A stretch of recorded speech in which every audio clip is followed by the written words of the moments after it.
there, as a private practice owner, it's good to know if you should take insurance or not. And this matters if you're 100% online, if you're in person, brick and mortar, or a hybrid. I have a lot of clients when they first come to me wanting to take insurance because they want to fill their practice. They have mentors and other colleagues, maybe even their physical therapy school has all said to take insurance, but they've heard horror stories of insurance. So I'm going to give my philosophy and viewpoint. If you have yours, please comment below. I do think there's times to take insurance. I have some clients who take select insurances, and it's a great way to get a practice off the ground, especially if you're newer to a modality. Let's say you just learned this new skill, or you're graduating from school and you want to get more practice under your belt and work with more people.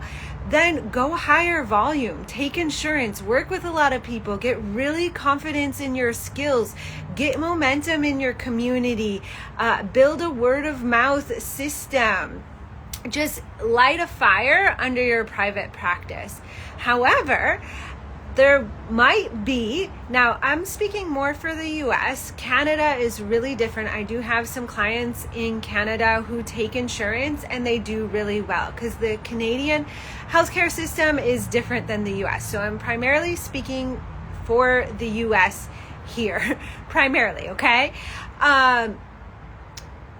Me personally, I hate documentation. It's the bane of my existence. It sucks time. I hate being micromanaged on how many visits I can have, what I can do with people, segregating.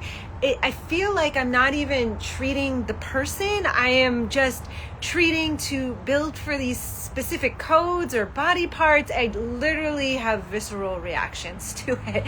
So when I went into private practice, I never used insurance. I was 100% cash based from the get-go, from the start.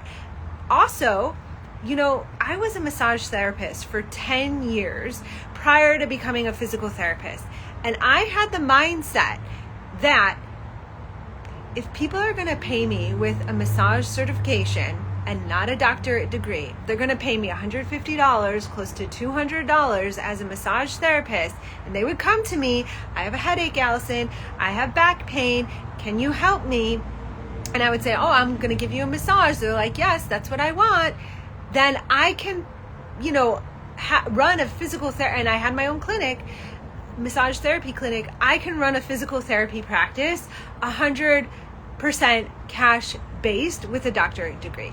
So that was my mindset coming out of school, is like, hey, if I can build a practice as a massage therapist, then I can build it as a physical therapist. And I did. So I never took insurance. So that might be your mindset and your model.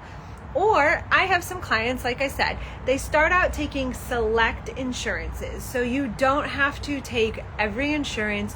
You can opt into network, into a select few, so you can get your practice off the ground. And then when you get busy, and sometimes I've seen for clinicians, there gets to a point where their revenue goals and their schedule starts to get out of control, but they're still not hitting their revenue goals, or they're just have so many people and it's hard to manage, and all the documentation, they get to a revenue plateau and they're feeling exhausted and tired and defeated. That might be a time in a practice where you're deciding, okay, it's time for me to now move from insurance-based to cash-based. So you can do it any of those ways. Here's the truth. I'm not shaming people that take insurance. I'm not shaming people that don't take insurance.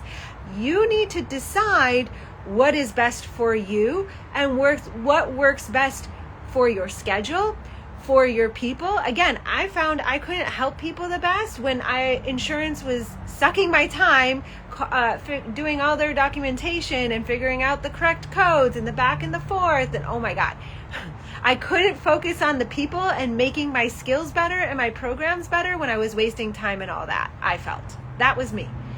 But again, you have your perspective. You get to choose what's right for you. So don't let anyone shame you one way or the other. But you also don't want to make an emotional decision.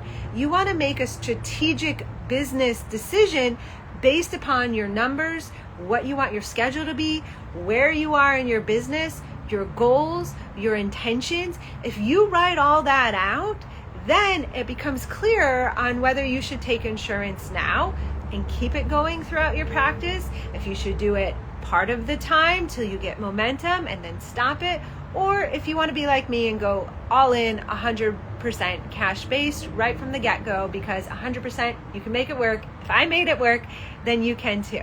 So there's some things to think about this holiday season. Yes, Dr. Ash, love hearing all these perspectives. I've done insurance and now no insurance, and will never go back to insurance because it works better for me. Yes, and she despises the documentation. Me too. Can't handle it. But yes, choose for yourself. So I'd love to hear more perspectives. You can comment below. I'm going to leave this up so people can continue to comment and share their insights. And I think just as a community, though, we just need to support each other on whatever a practitioner decides to do in their own practice, and know that if they're doing something different, it doesn't mean that you're doing anything wrong and they're doing anything wrong. We can still all support each other as practitioners. And, you know, when we do that, then there's less shame, there's less finger pointing, there's less. We're working together as a community to help the greater good. And I think that's the whole reason why we got into being practitioners in the first place. So if we stay in our lane and make decisions on what's best for us, I know that other practitioners can, you know, have other choices, what's for best for them, then it all works out. But I'll guide you on perspectives and how to make decisions, because ultimately that is a skill you want to have as an entrepreneur. And I'll also tell you what has worked from my experience, because that is also what I teach protocols and systems on from my experience, what has worked for me to get to multiple six figures and work, you know, less than 40 hours a week consistently the last several years. So if you have any questions, please reach out. I'm happy to help. Comment below. Let's support each other in this community. And I am so excited for the end of the year and the holidays. I am just wishing you all happy holidays and so much abundance coming into 2026. Alrighty, bye for now.